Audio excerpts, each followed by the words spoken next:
안녕하세요. 오라클입니다. 오늘 영상은 예전 영상에서 신주단지, 즉 불사단지 이야기를 한 적이 있습니다. 그 영상에서 저는 찹쌀을 넣어 놓았다고 했어요.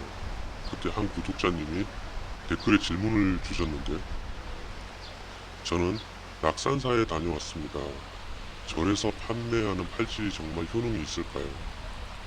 항상 궁금했습니다. 기왓장이 저승에 왜 도움이 되는지도 궁금합니다. 그리고 찹쌀은 어떤 의미가 있는지도 궁금해요. 답답하면 저를 찾아가고 좋아하는 1인입니다. 이렇게 댓글을 달아주셨어요.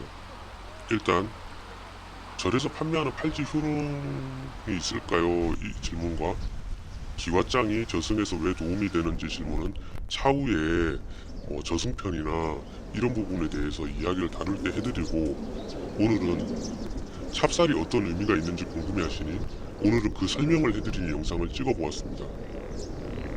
이 설명을 해드리려면 일단 우리 전통 한옥의 구조와 지금은 사라지고 없는 신분 제도를 알아야 이해하기 쉬워요. 그래서 이렇게 촬영을 왔습니다.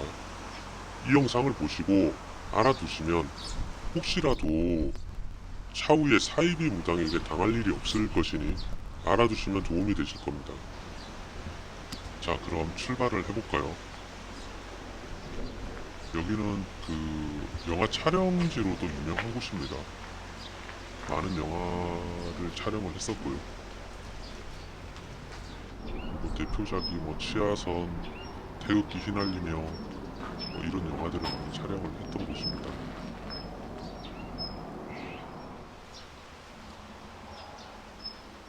저 집을 중심으로 설명을 해드리겠습니다. 이날 날씨는 좋았지만 바람이 생각보다 많이 불었습니다. 그래서 오디오 상태가 그렇게 좋지 못해도 양해를 부탁드리겠습니다. 그리고 우리는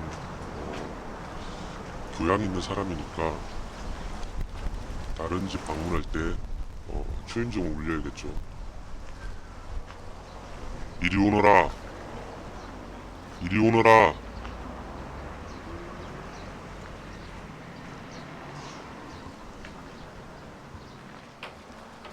원래 집을 지을 때 남향으로 많이 짓는데, 지금 보시는 이 집들은 보여주기 위한 집인지는 몰라도 남향이 아니라 서양 쪽으로 지어놓은 집들입니다.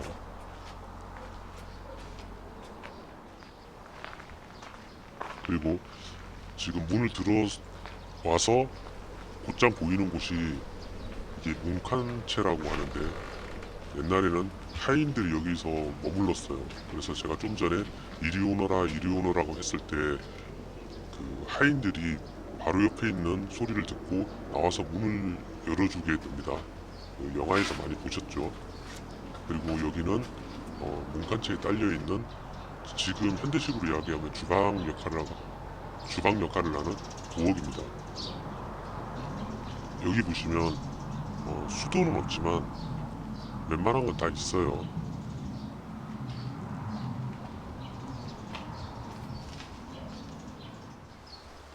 그리고 여기는 사랑채입니다.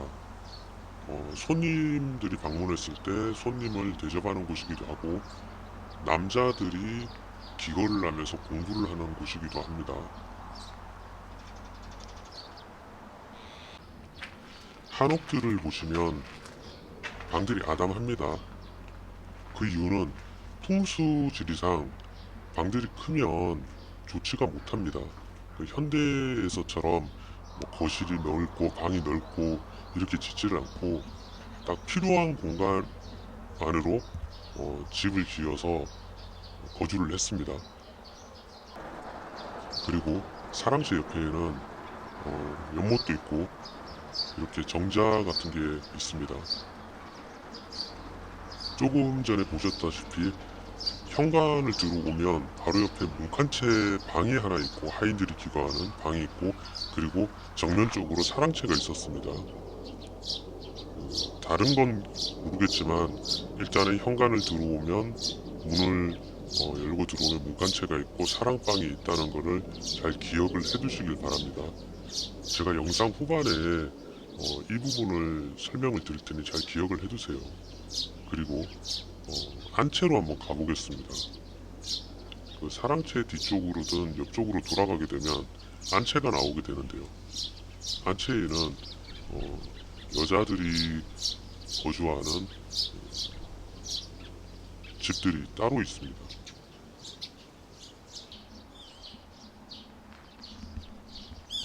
여기가 안채이고, 그리고 안채 옆에는 지금 자극게 보이는 곳이 사당입니다.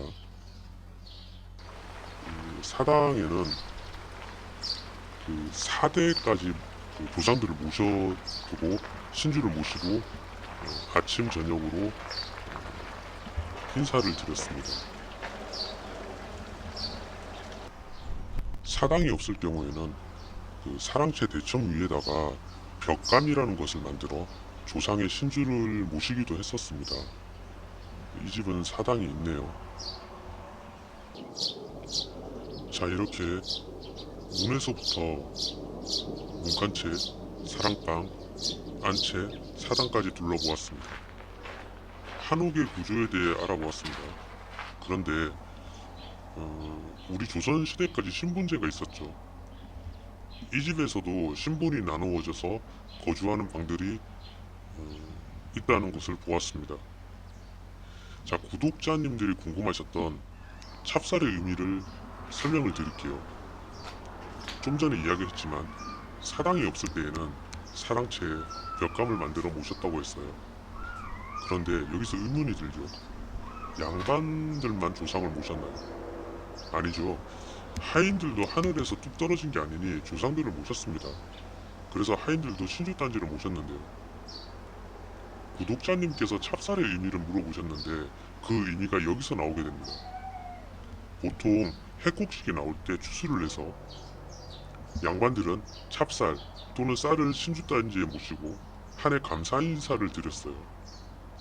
하인들은 그 시대에 쌀이 귀하고 양반들이 쌀로 신주단지를 모셨으니 그 대용으로 콩이나 팥으로 신주단지 안에 모셨습니다. 실제로 예전에 있었던 일입니다. 신당에 방문하신 어떤 분이 어떤 무당이 신주단지를 모시면 집안이 잘 풀린다고 해서 모셨다가 신주단지를 모시고 일이 잘 풀리지 않는다고 하셔서 그 신주단지를 들고 오셨어요. 그 안에 검은 콩이 들어가 있었습니다. 그래서 제가 물어봤어요. 신주단지 모시고 일만 죽어라 하다 몸만 피곤하고 돈을 하나도 못 모으셨나 봅니다. 라고 물어를 받습니다. 당연히 돌아오는 대답이 몸만 힘들고 돈을 하나도 못 모았다고 합니다. 일만 자꾸 꼬이고. 그러니 혹시라도 구독자 여러분들 중에 무당집에 갔는데 신주단지를 모셔야 하는데 콩이나 팥으로 모셔준다면 그 이유를 꼭 물어보세요. 우리 조상님이 하인이었나요? 아니면 특별히 그렇게 해야 되는 이유라도 있나요? 라고 물어보세요. 그리고 조상 신주단지가 있고 업신령님을 모시는 단지가 따로 있습니다. 여기서 업신령이라는 것은 구렁이, 두꺼비 등등 여러 가지가 있는데요. 당연히 거기에도 안에 넣는 재료들이 다 틀립니다.